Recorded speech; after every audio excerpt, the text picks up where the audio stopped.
Yes, so now it should be recording the session. Um, yes, so before we begin this session, um, I would like to do the land acknowledgement to acknowledge that the land we are on today and Sheridan is on is borrowed land from the First Nations and the indigenous people. Um, we would like to take a moment to acknowledge and express our gratitude to the land we are on today. This land has sustained the generations that have preceded us and continues to nurture us to this date. As the sun shines down upon this land, I'm grateful to be here to experience the warmth and radiance of this season, which indicates prosperity, renewal, and abundance. I also recognize the blessing and opportunity to work with all of you on this important land I am on today. The pictures in the video depict the land that Sheridan is on, which is the traditional territory of several indigenous nations, including the Anishinaabe, the Haudenosaunee Confederacy, the Wendat, the Métis, and the Mississaugas of the Credit First Nation.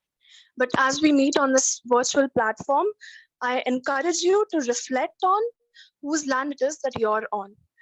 Let us acknowledge our collective responsibility to honor those who have gone before us, those who are here, and those who are yet to come.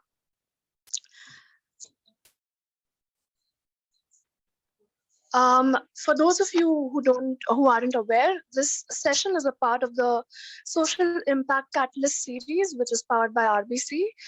And the next two public sessions are going to be the Indigenous Perspective session on the 28th of June and the Legal Bootcamp for Startups that is on the 21st of July.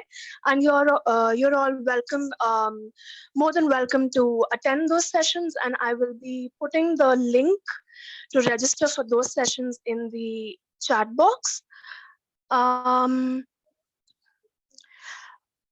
We also have a in-person session, which is happening after a very long time, and we love to see you present there. It's going to be conducted by our very own director, Rene, and it is a lunch and lead session on the topic Mindful Leadership, a Path to Clarity and Courage. It's going to be on the July 13th, and it's going to be held in the Hazel McCallion campus of Sheridan in the Edge Hub.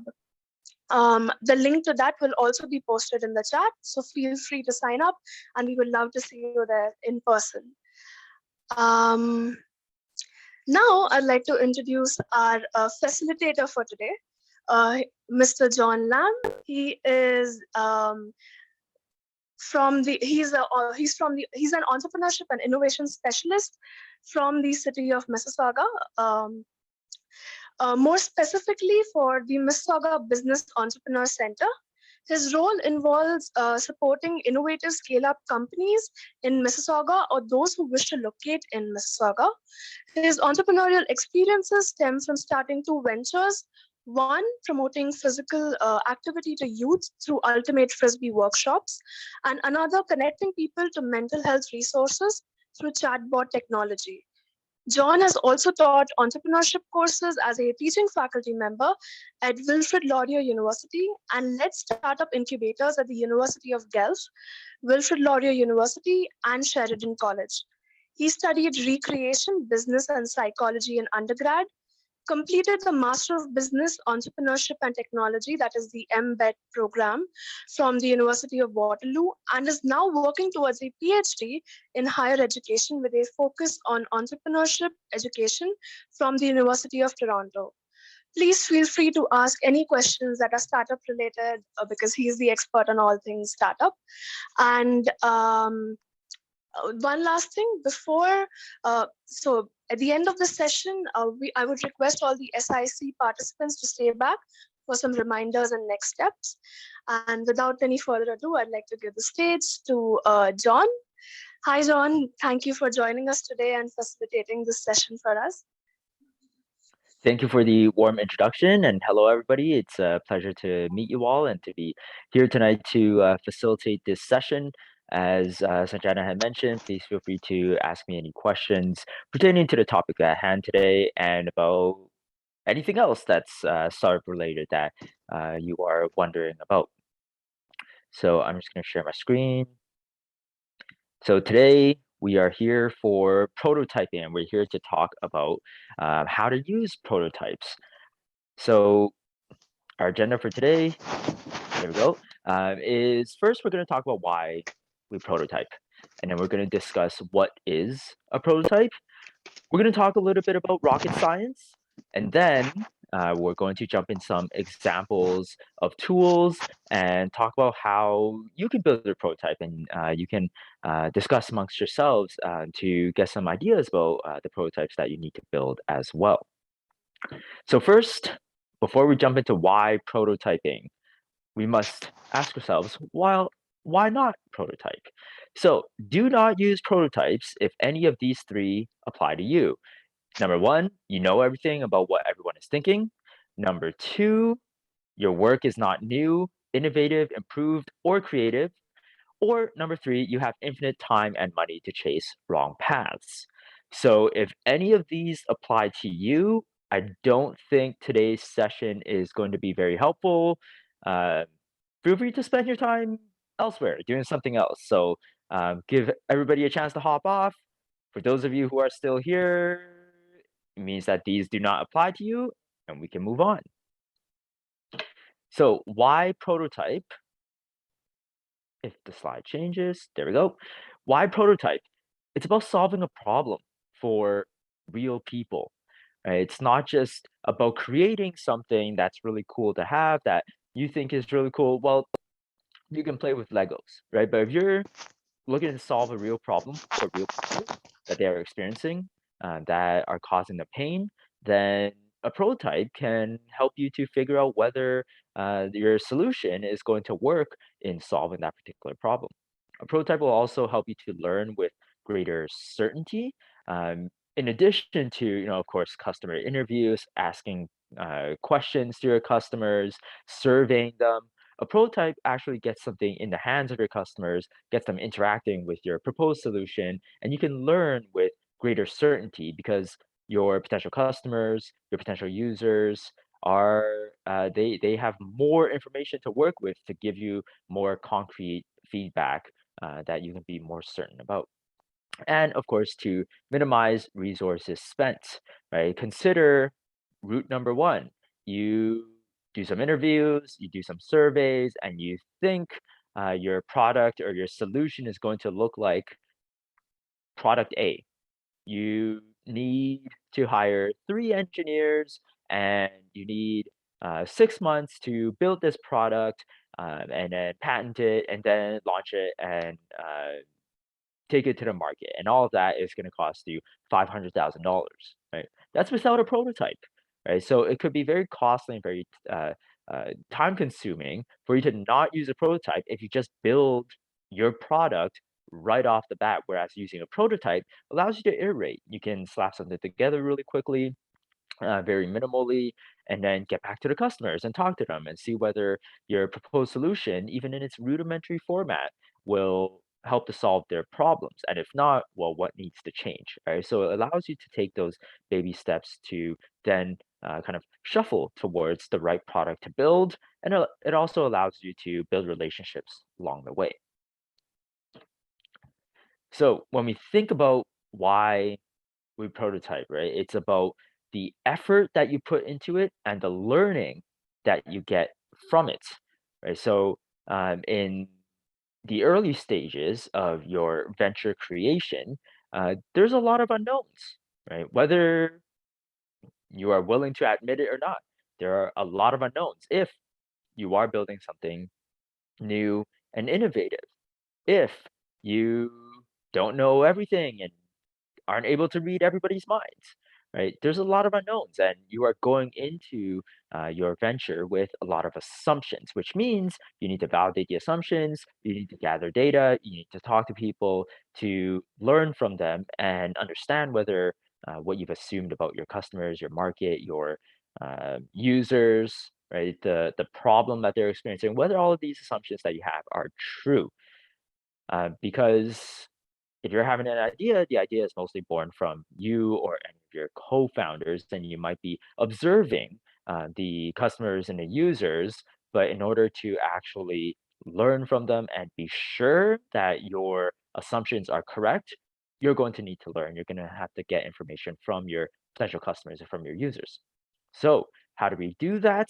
Well, the lower the effort, the better, right? So, if you spend a lot of effort and you don't learn anything, then it's wasteful, right? If you spend 6 months building a product and you put $100,000 into it in research and development, only to find out that, well, the problem doesn't exist because you launched your e-commerce site, you start selling the product and nothing is coming in, there are no sales coming in, nobody's using the product. Well, that's wasteful.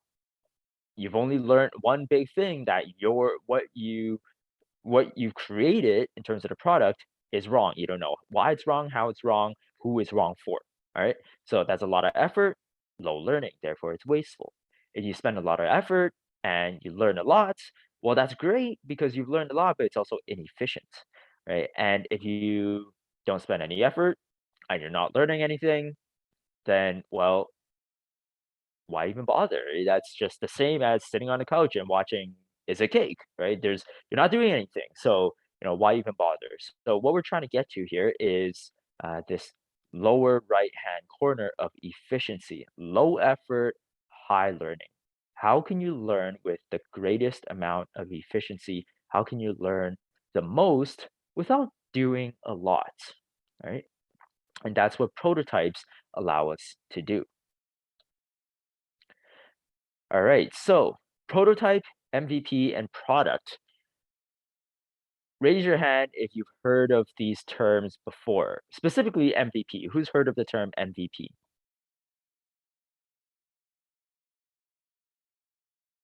Anybody feel free to unmute and, oh, I see a raised hand from Alex. What does MVP mean?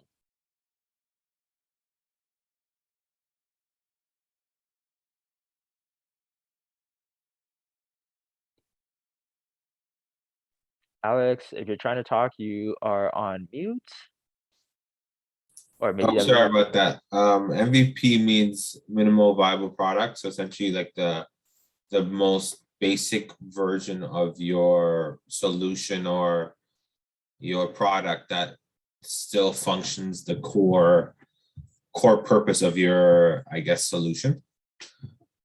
Yeah, that's a full 100%. word.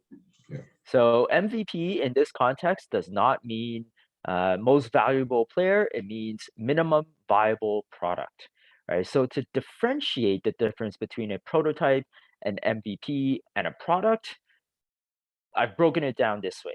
Your prototype is your minimum product. It's not viable. There's no functionality, or it mimics functionality, right? The backend might not be there, right? So it's minimum. Whereas your MVP, minimum viable product, it is both viable and it is minimum. So it has the functionality, it works, but doesn't have all the bells and whistles. It looks terrible.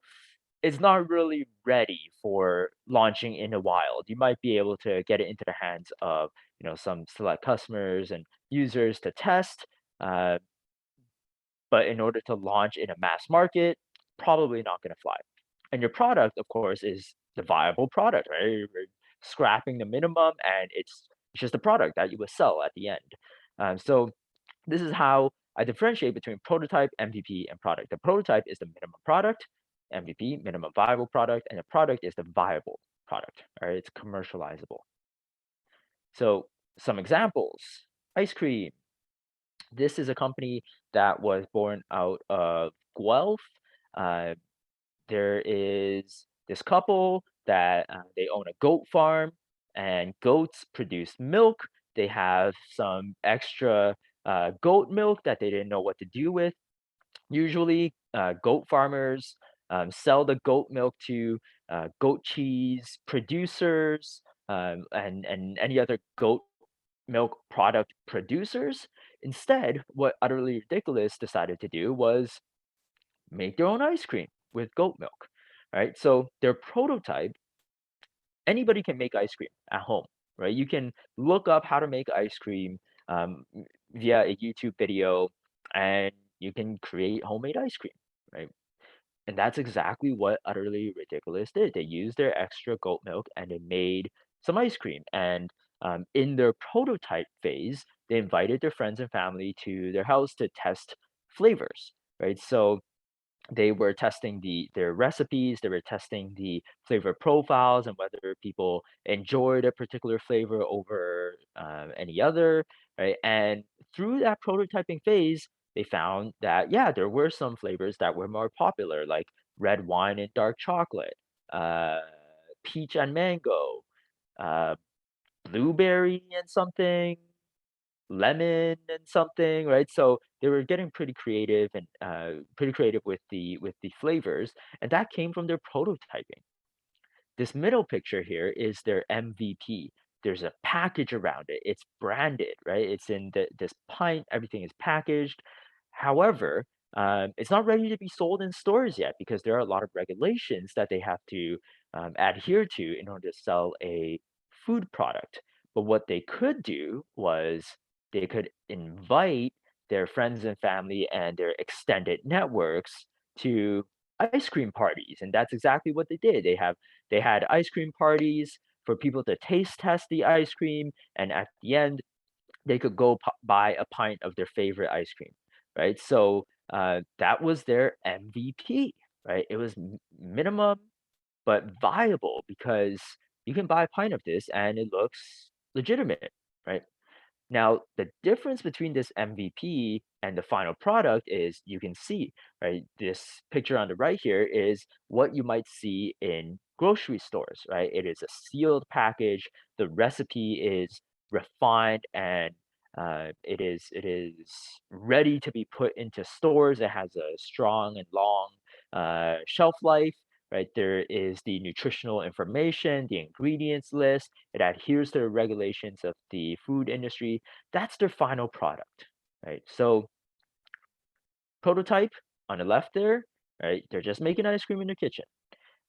MVP, they're making ice cream in a commercial kitchen and packaging it, selling it, and then the product is actually being sold in stores like Sobeys and Longos and Metro and these big grocery stores that you have near you. Another example, a company called DMind Robotics. This is a company started by an individual who came here from Cambodia. And in Cambodia and other parts of the world, there is a serious landmine issue, right? People will walk to work, walk to school, and step on a landmine, and that's it, right? That's the end. They either get their limbs blown off or they die, right? So it's a huge issue, and this individual, this founder, saw a real problem in the world. So their first prototype, he was a student at University of Waterloo. You can see here on the left, the picture, right? It's just exposed wires, blocks of wood. They're testing on this landmine casing to see whether they can actually pick it up, and the robot arms could do what they could actually what they wanted them to do. That was their prototype, right? It was just wood, wires, and a landmine without any explosives in it.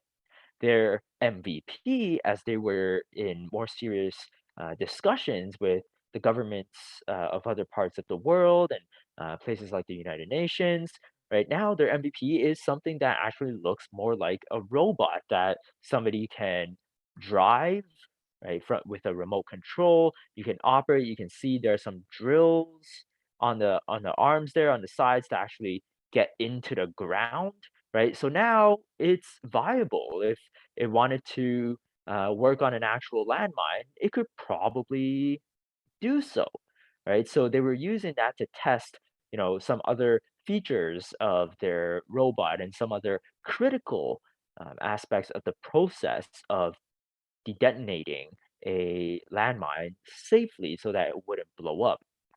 And then this picture on the right was from their Kickstarter campaign, I believe.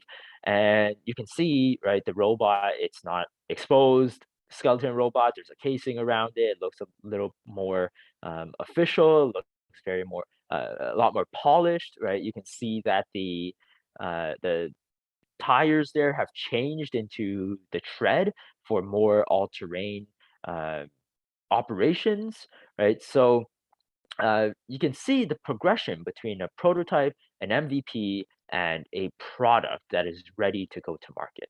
Okay. Any questions about these examples?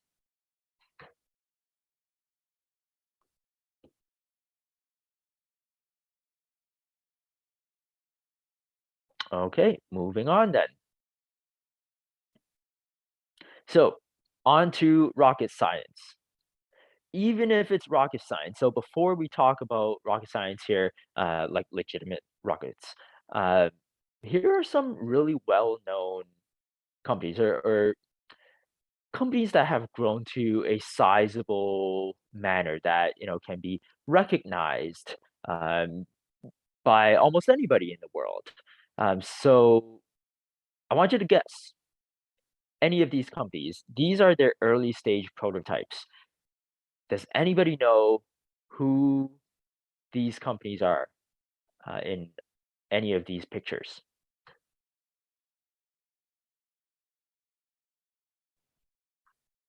Is the far right one Dropbox? Thank you, Alex. Yes, the far right one is Dropbox.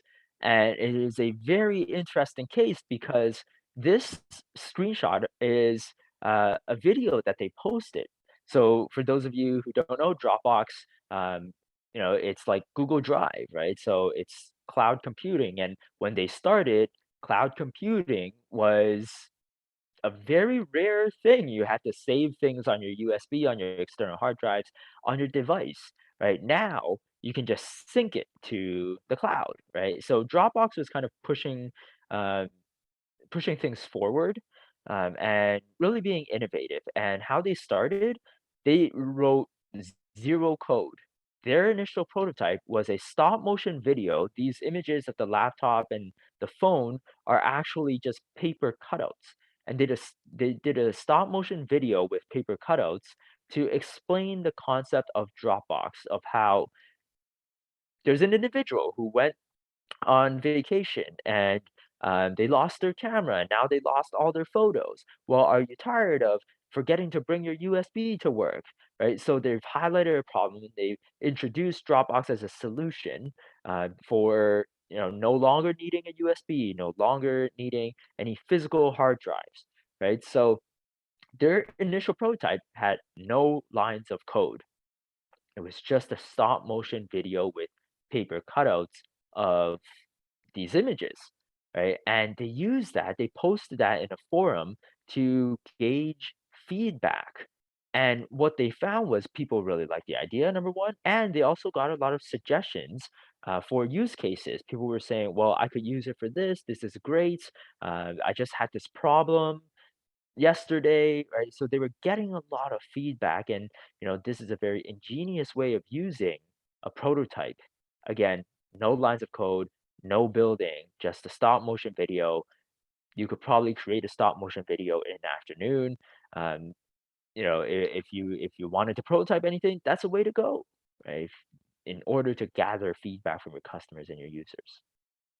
Thank you, Alex, for the correct guess. Any other guesses about the pictures on the left and the middle? Stephanie has written in the chat, left Duplo. So Stephanie left Duplo. Not quite. Good try though. Any other guesses? Is the left Apple? The left is not Apple. That's a good guess as well.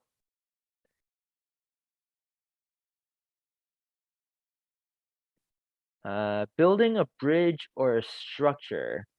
Not quite. We're getting colder here. So the left here is actually Google's first server. Believe it or not, this is Google, the Google, right? That is in our day-to-day lives, right? This is their first server. And if you have a chance to visit Stanford University, this is on display there on campus, right? And they built the casing out of those aren't even Legos, those are Mega Blocks, right? They put the servers, they just wanted to test it. So, it's as simple as that. You can create a prototype that can be made out of Lego or made out of Mega Blocks, right? All you have to do is piece something together to mimic a functionality and to get back to your customers and your users to get feedback. All right. So this is a ridiculous story because Google is so big, it's so pervasive in our lives nowadays, and that's the humble beginning. Mega block casing with a piece of plastic on its side and some servers inside of it. So, anybody know anything about the middle picture? Any guesses at all? Is it Zappos? Wow, good job. That is Zappos. Great guess. You got it. So Zappos was a company that sells shoes online. Now you might think this isn't very innovative.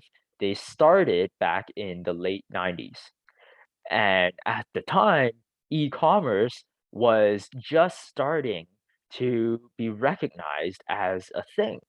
Right? The internet was just born, and then people were trying to figure out what to do with it. And now a company like Zappos was selling products online, right? And Zappos ultimately, I believe, got bought by Amazon, right? So e-commerce is so part of our lives now, but it had some humble beginnings as well. And what Zappos did was they, of course, created a website, this online store, but essentially, how they mimicked the functionality of fulfilling orders was they launched their store.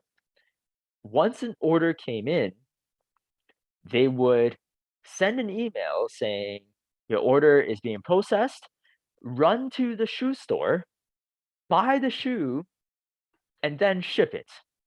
Right? Nowadays, this is unheard of, right? In terms of e-commerce, nobody would do that, but they wanted to test this concept that people were willing to buy shoes online.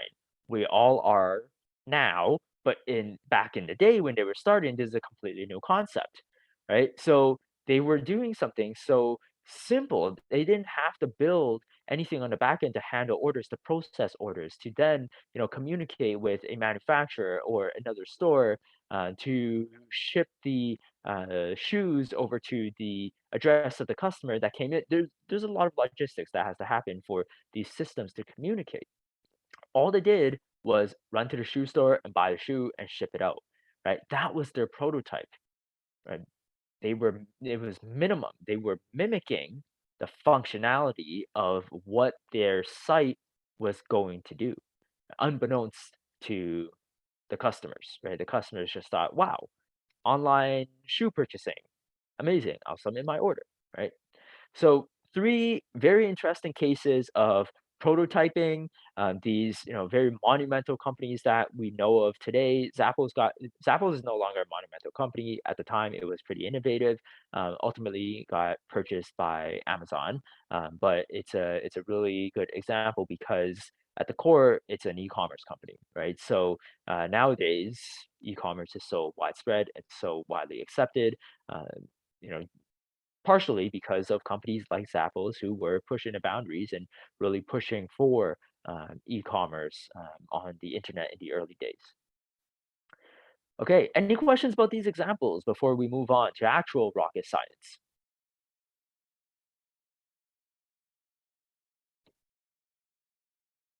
Okay, I am not seeing anything. All right, so actual rocket science.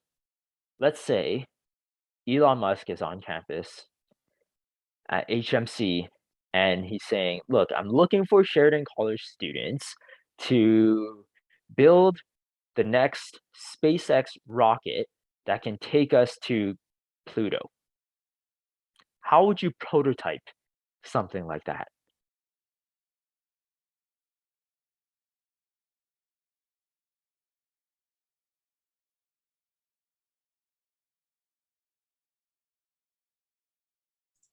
I'd probably start with like a bottle rocket. A, Yeah, and see if like a different shape for the rocket or different, I guess, components affect how high it goes. A bottle rocket, right? So you're putting something tangible together, and even with a bottle rocket, you can do the math on the back end, right? If a bottle rocket you're launching in your driveway under these wind conditions, and we know that we're going to be launching in Nevada, and it's going to have these wind conditions. It has to escape the atmosphere and the gravitational pull of the Earth, and it has to travel through all these asteroids in space, right? You can do the math and mimic it, right, with something as simple as a bottle rocket. I'm not saying if Elon Musk came over to HMC and asked people to build a rocket that you're going to sell them on a bottle rocket, but that's an example of a prototype, right? All you have to do is spark the imagination of what might be possible and mimic some functionality. So, you can do the math on the back end and, put in your assumptions and show that, hey, this is how it might work. This is the shape that it might need to be, all the things that you mentioned, Alex. Any other ideas about how you might prototype this? A digital simulation, maybe? Sorry, can you say that again? A simulation?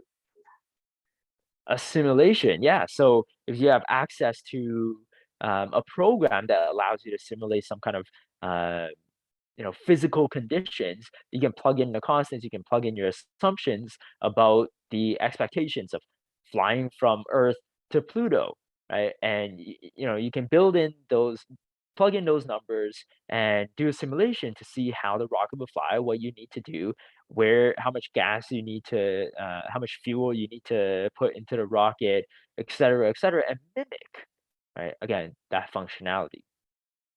Any other suggestions?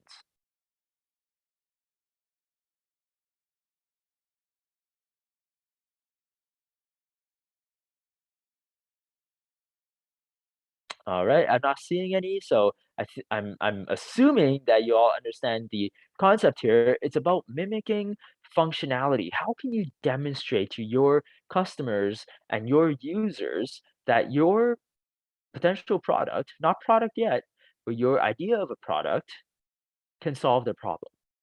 So if you can mimic that functionality, not only will you be talking in a hypothetical sense, you can show them how it might solve a problem for them, right? And they can give you more concrete feedback. So it always comes back to speaking with your customers and your potential users to see whether your solution, your product can actually solve their problem and their specific pain points.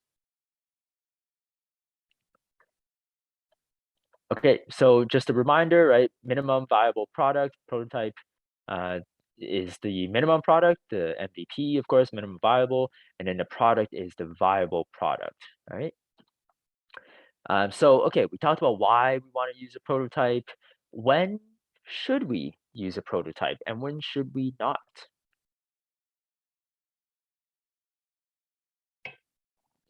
Any thoughts? I think you should probably build the prototype when the actual product or solution you're trying to implement is like either a lot of work to do or like financially not viable, at least not without maybe even like investors' money or some sort of, like, you need to have some proof that if you're gonna put your money where it needs to go, that there is some sort of traction that is created. But if it's like a simple thing where, let's say you're selling chocolate bars, I don't think you need to have a prototype for that because it's been done. There's a pretty standard way of doing it. Um, and yeah, I think that's probably my way of looking at it. So there's an element of newness, and when there is a big jump between zero, having nothing, and having a product that you can sell. Did I get that right, Alex? Yes. Thank you.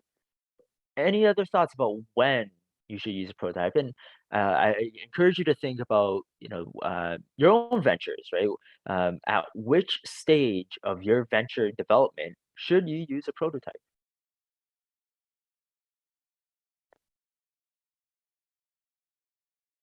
I guess early on when you're trying to like communicate like with potential customers, like what you're actually going to be providing to them.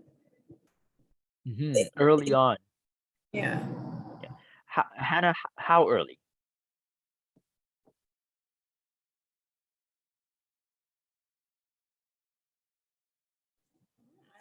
Probably like as soon as you can get a prototype together, right? Like as soon as you've decided that there's a reason to be pursuing this. Okay, so it's kind of like step one and a half.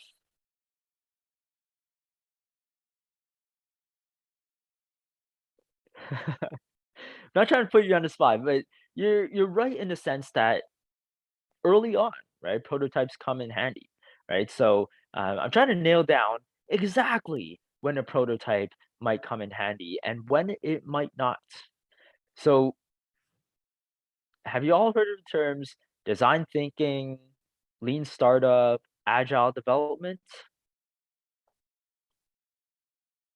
Not seeing any reactions. Maybe a few of you have. Okay, so design thinking is about understanding the human condition,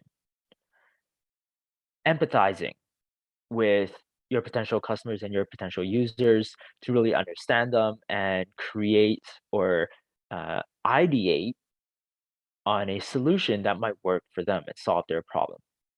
So it's more problem focused. Lean startup is more solution focused, right? They call it the build, measure, learn cycle, right? You build something, you measure how it operates, and then you learn from it and you continue to build and measure and learn until you've nailed down your actual product. Something that people will actually pay for because they've told you or they've already put money down, right? And that's when you go into agile development, which makes you do weekly sprints to develop features of your product. All right, so every week you're developing something, might get some feedback from some customers, and then you're iterating on it, and then you're going on to the next week and building something new. All right, so they're called sprints because they're very short timing. All right, so agile is about the development aspect, the actual building of what it is that you're looking to build. So when do prototypes come into play? If you're using a prototype a bit too early, say in the early phases of design thinking, it might not be as effective because design thinking is meant to listen and empathize and observe your potential customers and users to define the problem and the pain points that they are experiencing, right? So near the tail end of this design thinking process where you're thinking of solutions, that's when the prototypes might come into play. And as you enter into this lean startup type of cycle, right, you're building these little gray circles, right, that says iterate. Those are your initial prototypes. You're slapping something minimum together, you're getting feedback, you're measuring that feedback, you're learning from it. And as you do that, you should be learning more and more and solidifying your understanding of the customer's needs and what the customer expects from your solution and moving towards the minimum viable product, right? As you're starting to validate and verify that your solution actually solves their problem, right? So, kind of at the tail end of this design thinking methodology and the lean startup methodology is kind of where the prototypes come into play. All right. So the point I want to make here is if you have an idea, fantastic. Don't skip over the empathizing with the customers and the users, and don't skip over the actual definition of the problem. Right? It's very easy to jump into a solution, build it, and say, "Hey, I'm accelerating my process. I'm building a prototype. I'm trying to get feedback," but it's not going to do you any good if you don't even understand the problem. You don't even understand what your prototype and what your solution is meant to solve for in the problem or the specific pain point. Okay, so early is good. just make sure that you're also empathizing with your customers and your users and really, really understanding the problem, the pain points, and the people that you're ultimately serving with your solution and end product. Okay. Any questions about this? We have a question. We have a question in the chat from Mhm. Faria. She asked, "How do you know which methodology to use? How much research should you do before starting the prototype to fail, adapt, repeat?" Yeah. So, how much research you should do? Enough to have built some relationships and to have built some confidence in uh, what it is that you're proposing. And where confidence comes from is getting enough no's and getting enough wrong and dead ends to know potentially which one is the right route. So if you're going into something with a lot of confidence that you're right, you're not there yet. You need to do your research. And when I say research, I mean secondary and primary research. You need to do the Google searches. You need to do, the secondary survey data, the stats data, looking at trends, and you need to interview your customers and have those in-depth conversations to understand, hey, do you actually have this problem? What is it like for you? What is the most frustrating? Have you tried some solutions? Well, what's inadequate about them? What are you currently doing to solve this problem? Right? And how you know, how you know when to move on towards the solution phase is perhaps when you're hearing the same thing over and over again about the problem. Right now you're seeing a trend. Right now that problem is really identifying itself. Right, then you can attempt to generate a solution, an idea of a solution that solves that particular pain point, that particular trend that you're seeing, right? And then, right, move on to evaluating those solutions that you might have come up with and build a prototype and go back to the customers that you've spoken with, that you've empathized and understood, and ask them, hey, look, you mentioned that this pain point was kind of the root cause of your problem. I built this. Does it suit your needs? Does it solve the problem or your pain point in any way, right? So there's no strict answer about how much research you should do, but you need to do enough to have a really good understanding of your potential customers and potential users. Faria, any follow-up questions about that? Please let me know. What's your advice on I'm solving a problem for myself, and once it starts working for me, I can share with others. I have done primary and secondary research quite a bit.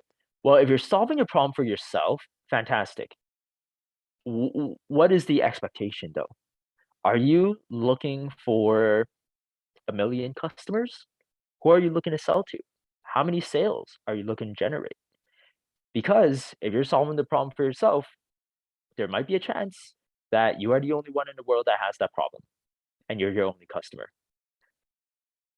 And if you're okay with that, then create the thing and use the thing for yourself, right? But if you're expecting a set of customers to buy from you, then you're going to need to do some of that primary research to build those relationships, to have a representative sample to understand the target market. So you have your hand up. Please feel free to unmute and jump in. Sorry, I thought it might be easy just to explain it. So I'm trying to basically build bras for plus size women. I know there's a beachhead market. I know it's quite large. I know there's huge competitors. And obviously, like companies that dominate the market, right?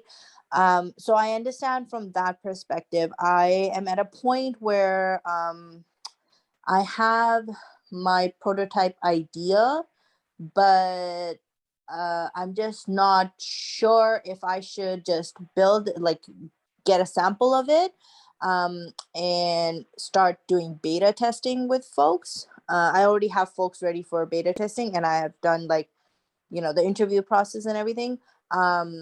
It's just, should I be looking out for something before the beta testing?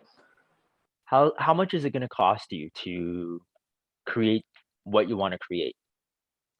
So just the prototype, you mean, for beta testing purposes? Yep. 2,000 to 3,000. And are you willing to lose that? Yeah, like it's a grant that I've already gotten. Like I already have the investment ready. So what I see is you have the relationships built. People are willing to test it. They're just waiting for you. Yep. Right? And you understand the problem because you've spoken to them. You have the means, right? The actual funds to actually build it. I'm assuming you also have the relationships with a manufacturer that could build it, or perhaps you're building it yourself. I see nothing stopping you. Okay. Thank you. Because I it's like right before you press the okay on a big investment, you just want to get an expert opinion. So thank you. I really appreciate that. Make sure, while you're beta testing, and it sounds like you're going to do this anyways, make sure you're very intentional about what you're trying to learn, right, in your beta test, and make sure that your beta testers are going to be representative of the larger market, right? That there's a trend of the beta testers, and it's not just anybody. So there's a little bit of a research component to it to make sure that your findings in your beta test are potentially correlated with your future of your venture, right? That you will actually have more sales and actually have customers who you haven't built relationships with. Right. Perfect. Thank you. Thank you so much. It's my pleasure. Any other questions?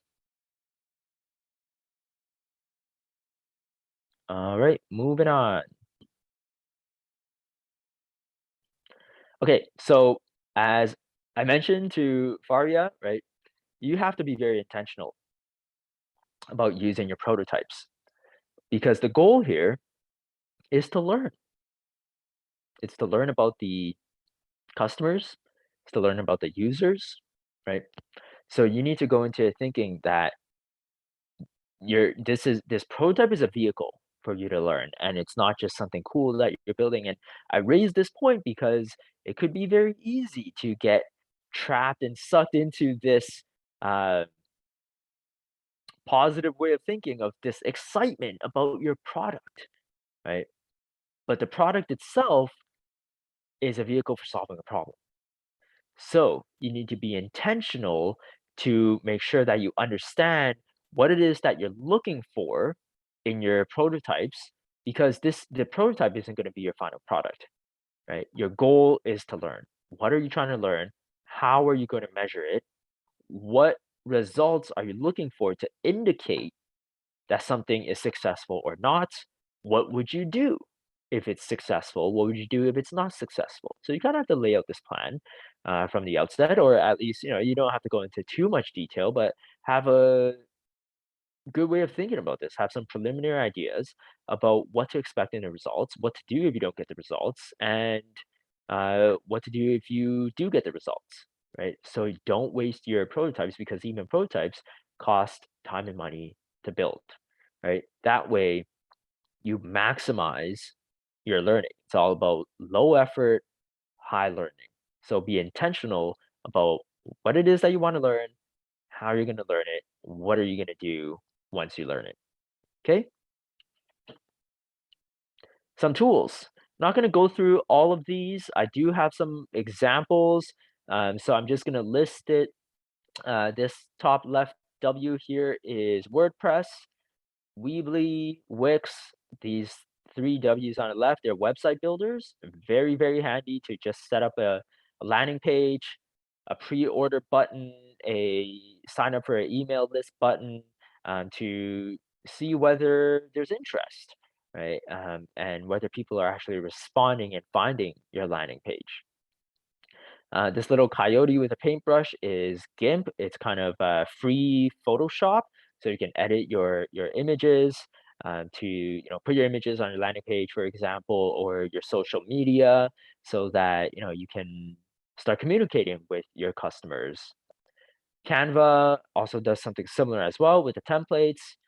This P at the top middle is publisher, and I bring this up because I'm not a technical person, although I've built websites with drag and drop type of website builders such as WordPress, Weebly, and Wix. When I was working on my second starter, it was a chatbot for mental health services. So people could go on a chatbot and find the resources that were most applicable to them. The early stages of that was I just used some shapes and images and put it on Microsoft Publisher, and I pressed the view in browser, and I went into a customer meeting with that to mimic the fact to mimic what the website would look like. Now, the customers, they weren't technical either, so they weren't looking at the URL and seeing that it actually pointed to a file folder location on my computer. They just saw, oh, it's in a browser. This looks like a website. Fantastic, right? So I found that's why I included Publisher as a pretty useful tool, a pretty powerful tool, at least for me. That's what I found. Voice recorder, if you want to say like create a video and have some kind of voice recording, if you want to launch a podcast to generate interest, another tool that you have. Glide is an app building tool that allows you to use Google Sheets and then turn that information into an app, and they will generate the app interface for you. Amazon Mechanical Turk, that is artificial intelligence, so kind of like the Zappos example, right? You're using humans to do what machines would do for what humans would do, right? So it's like humans have done this manual task. I'm going to propose an idea that allows a machine to do it, but before building the machine to do the thing that humans do, I'm going to get humans to do it and make people think that the machine is doing it, right? So you can kind of use that as a way to test how people respond to a machine while doing things manually. So kind of similar to the Zappos idea as well. And then Lego, of course, right? If you're putting together a product, a 3D product, you can build something together with Lego to kind of mimic what it might look like, the size, the way that it looks. Tinkercad is a free software that allows you to create files that then can be 3D printed, and you have access to free 3D printers as well. If you're at a local library, they definitely have 3D printers that you can access. All you have to do is plug in a file and get things printed. Google Forms, excellent survey tool. Google Sheets as well, right? Plugs into Glide and it allows you to kind of create a database and really understand your data and to analyze your data. And then this last one over here is the video maker, right? So kind of born from the example of Dropbox, right? You can create a video, launch a video, and see how people respond to it, what people think of the idea without actually having to build anything. You just need to put a video together to communicate the overall functionality. So those are some tools. There's a question here. Do you have any suggestions as to how to make a prototype for an app in the most cost-effective way? Thank you for that. It depends on the app that you're looking to build, but Glide is a very useful tool, and I have more details about the Glide app in the next couple of slides as well. Okay, so example of Wix. I built a website, a landing page in 22 minutes. There's the video for you. You can take a look. And there was even a 5-minute delay because the Wix platform, for some reason, I couldn't upload my own pictures. It was just taking a very long time. So in fact, it only took me 17 minutes to build this landing page. The key here is where I see most people getting stuck in building a landing page or even, setting up their social media, they try to get the perfect wording, the perfect colors, the perfect logos, the perfect images that communicate what it is that you want to communicate. That's not the point. The point is to get it done, right? We're going for minimum here. So get it done and get feedback and build along the way, right? You have the power to sign up for a free Wix account, put together a landing page in 20 minutes. That is so powerful.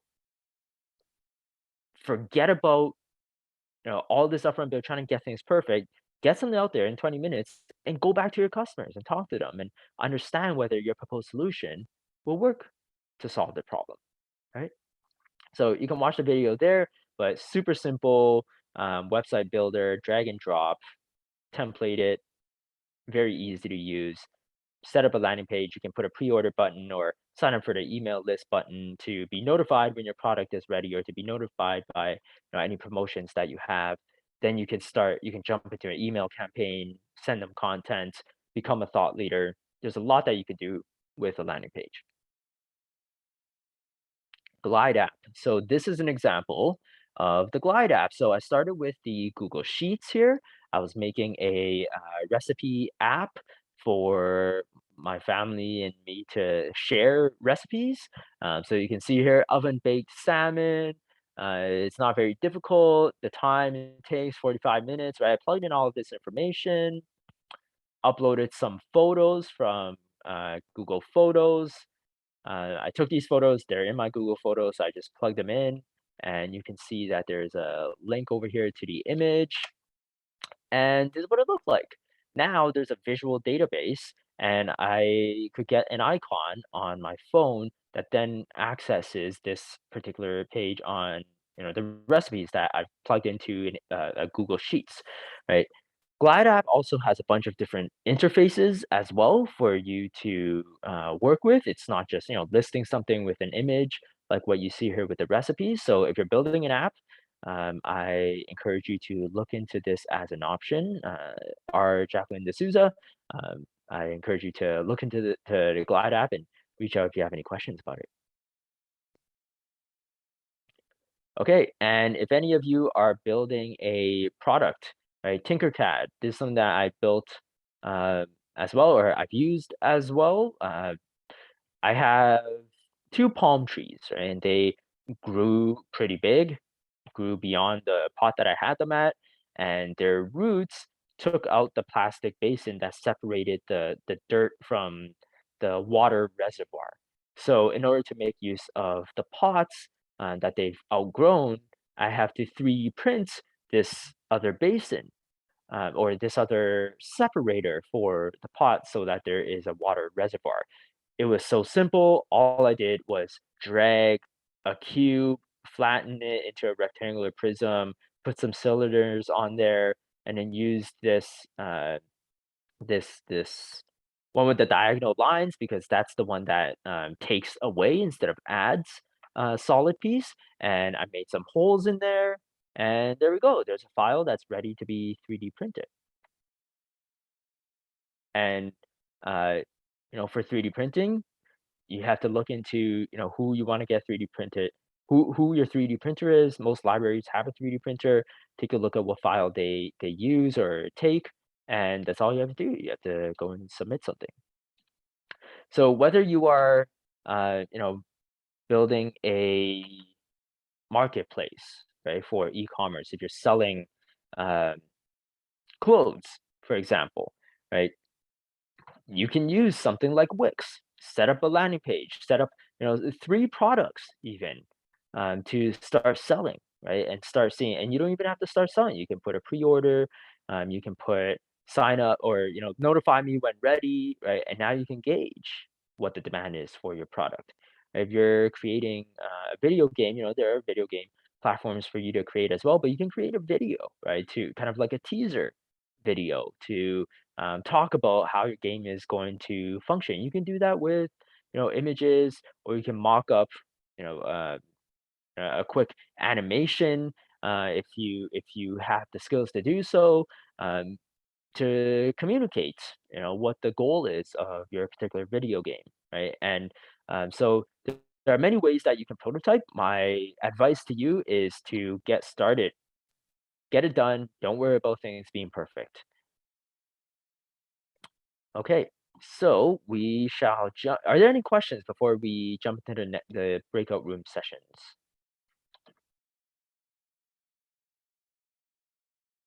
Okay, I'm not seeing any. So in your breakout rooms, you're going to tell your group uh, what is your product or service, right? What is it that you're trying to do? What assumptions need to be true for your product or service to be bought by customers or to be adopted by users. And you're going to ask a group, and you're just going to listen. All right. You're going to ask a group, what can you build to mimic the functionality? How can it be simpler? How can it be even simpler? And how can it be simpler than that? All right. And you're going to listen to see what your group mates have come up with. And potentially that might spark some ideas for what you need to prototype, because a lot of times what we might think of, especially if it's an idea that we have, is the final product, right? It might be attaching too many bells and whistles. So if we can simplify, then maybe we can get out the door faster and talk to customers and potential users. Okay. So Sanjana will be, yep. How many breakout rooms would you want? How many people do we have? We have around 18. Let's do 6. So we Okay. do breakout rooms of 3. And we'll do this for maybe 10 minutes, so we'll regroup at about 7:15.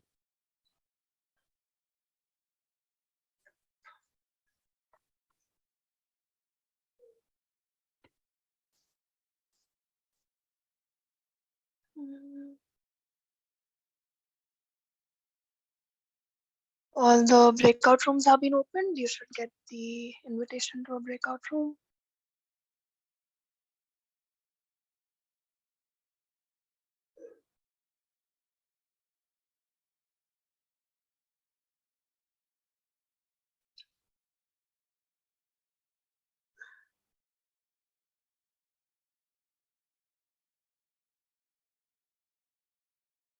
So those of you who are still not joined the breakout room, notification should have popped up and you need to say join and accept.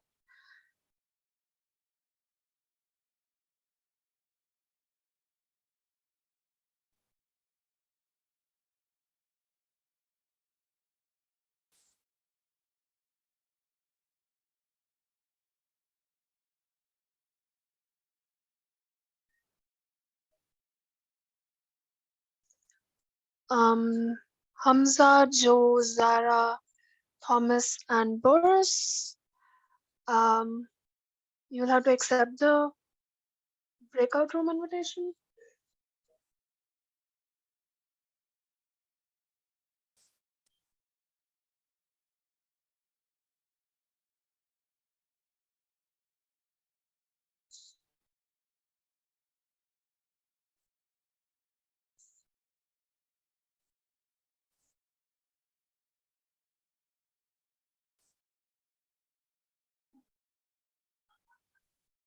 We're getting there.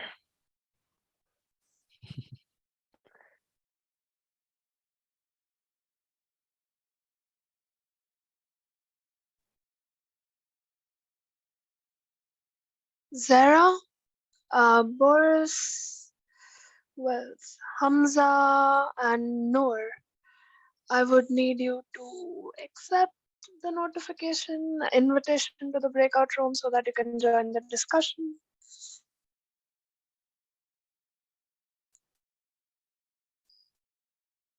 Into Thank you everybody for going into the breakout rooms and having your discussions. If you kind of ran out of time because there were maybe 3 of you and you didn't get a chance to talk about your idea or get a simplification of your idea from your group mates, then I encourage you to connect outside of this as well and go through the same exercise, right? It's very helpful to have kind of a human whiteboard, essentially, to just practice with ideating and to play around with ideas and play around with this simplification of what it is that you might be able to build. So, bit of a debrief. Anyone have any examples about, or anybody want to share what it is that they wanted to build and the subsequent ideas of simpler things and even simpler things and even simpler?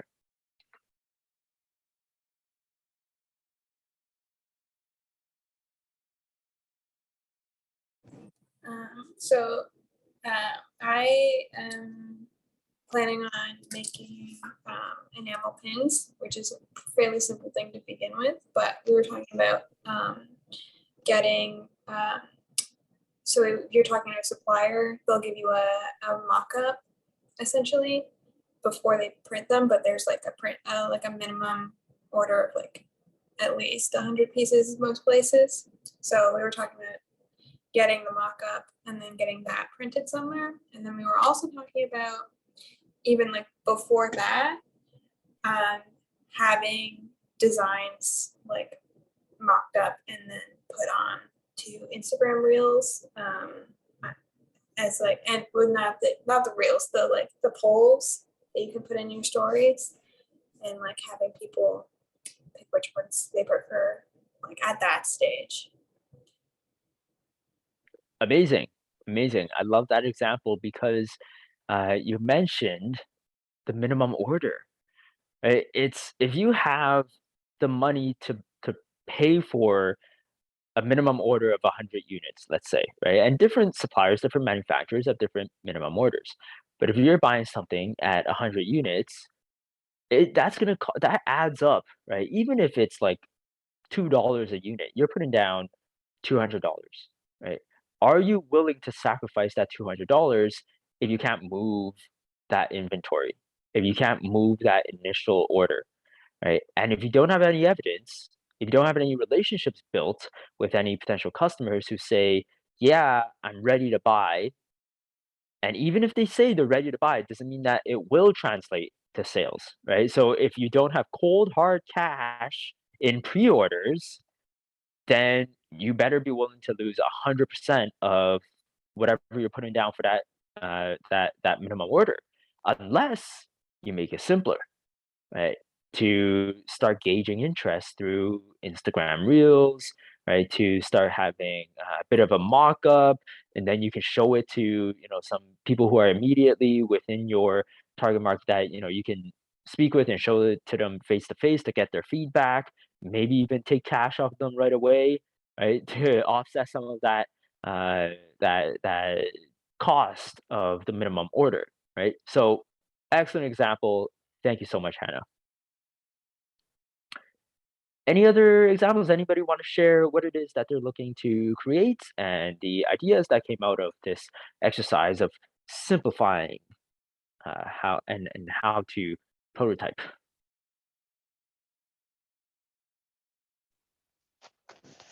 Uh, I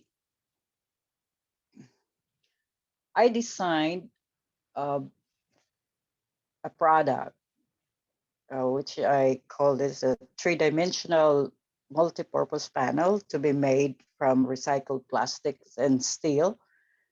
And it's more like a sandwich panels for concrete construction.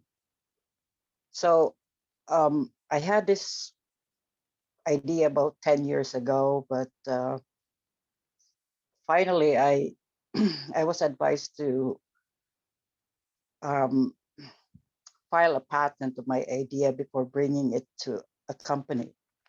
So right now I still in the process. I get the certificate of filing, which is I'm happy even if my patent isn't out yet. But I was thinking of I understand the prototype, the one you mentioned, and the viable one. It's more like when you apply for patent, your drawings is there's no dimension. It's just a drawing of your idea.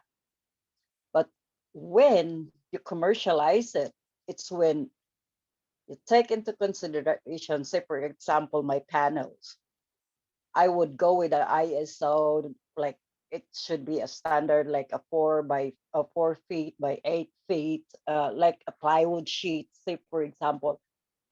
Then that would be the commercialization stage or product. I'm just giving an idea that a prototype is more of how it would look like regardless of its dimension. Like this, I in my panel, I could even do it virtually, like do it first virtually, although I did a research on that because I also have civil engineering background. So, and I just thought that I got the idea back where I originally from, and I thought, yeah, plastics and steel can be combined to make a panel. So now that's why I joined this one to get more insights with whether I have to proceed with the prototyping yet. And like I said, my understanding about the prototype and the MVP is like um, applying for a patent. You have to submit this drawing, how it would look like, and when it's commercial ones, then that would be the MVP. When you have the sizing, it has to you have to consider the code, Canadian building code for the um, building construction product. That's all I could um, impart right now. Thank you, Ariel. So a couple of things I want to say about that. The purpose of a prototype and an MVP is to get to customer conversations. The Okay. purpose of a patent is to protect your idea. So when a Exactly. patent comes into play is if there is something to protect. Because if you patent your idea and you have no customers, then what are you protecting? Right? Your capability of creating this product that nobody is willing to buy, then you spent X amount of dollars filing for a patent and the amount of time that it took to actually file for the patent, to get a patent pending, go through all of the regulations, and then get approved for a patent with zero customer conversations. I don't know if you've had any customer conversations. I just want to point out that the purpose of a prototype is to accelerate the gathering of customer feedback so that you can get to a point where you can say, I know I have customers, I know I have people willing to buy, and I know my product will solve this pain point, not because I assume, not because I know that the function of the product can do X, Y, Z, but because the customers have said, yes, this serves my purpose. This allows me to do X, Y, Z, right? So that's the purpose of the prototype and the MVP.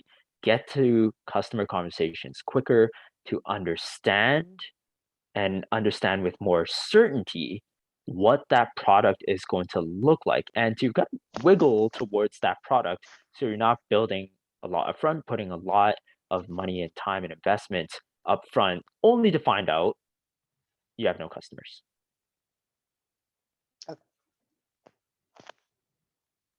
Thank you, Ariel, for that example. Yeah. Anything else come up in your conversations? Any other last examples of your initial idea for a product or prototype, and then how your group mates help you to come up with some other simpler ideas? Yep, Jacqueline. Yeah, I guess we just in our group we talked about because you had shared a fantastic slide on potential resources to build the prototype, but in our group we just discussed how some people have gotten co-founders, to add expertise or build things that they're not capable of doing. So that's another resource. Yeah, 100%. If you need to learn how to use WordPress and that's going to take you a week, versus if you know somebody who's willing to put a WordPress site together for you in an afternoon, which one gets you to customer conversations quicker, right? So yeah, absolutely. Getting co-founders, getting people to work with you, a huge resource that you can tap the shoulder on. And one thing to say about that is be mindful of the expertise, right? Because if you're working with somebody who says they have the expertise but they don't, that week that you need to learn to, for example, operate WordPress, uh, it might take them a week only for you to find out that it's not fitting the bill for what you're looking for, and then you have to communicate, and then all of a sudden you're looking at, well, that's a month gone. I could have just learned this system, right? So you really have to make your choices very intentionally when it comes to bringing co-founders on and bringing team members on, that might be able to contribute. Thank you for raising that point. Okay, I think that's everything on my end. Thank you all so much for being here. The beginning of the slides, Sanjana had put my email in there in the intro slide. So if you have any further questions, please feel free to reach out. Always happy to have a chat. I'll hand it back to Sanjana and Besma. Thank you so much for this really fascinating session today, John. And before we end the session, I have a request from our marketing team. We need a video snippet for our social media, so I would request all of you to turn on your cameras and just throw a peace sign or something. So any kind of movement. Some more of you just turn on your cameras and just join us. Anyone else?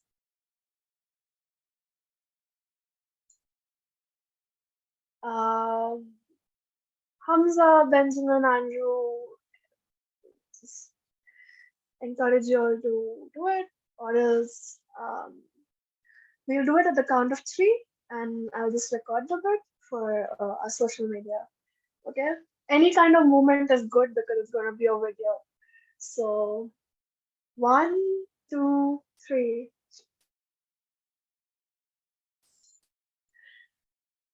Okay, thanks a lot, guys. I will put the link to the session feedback form in the chat. All of you are requested to fill that out and let us know how much you like the session, what we could have done better to help you. And yeah, I'll hand it over to Besma. All the people who joined us for this session who are welcome to leave. The SIC participants are requested to stay back for a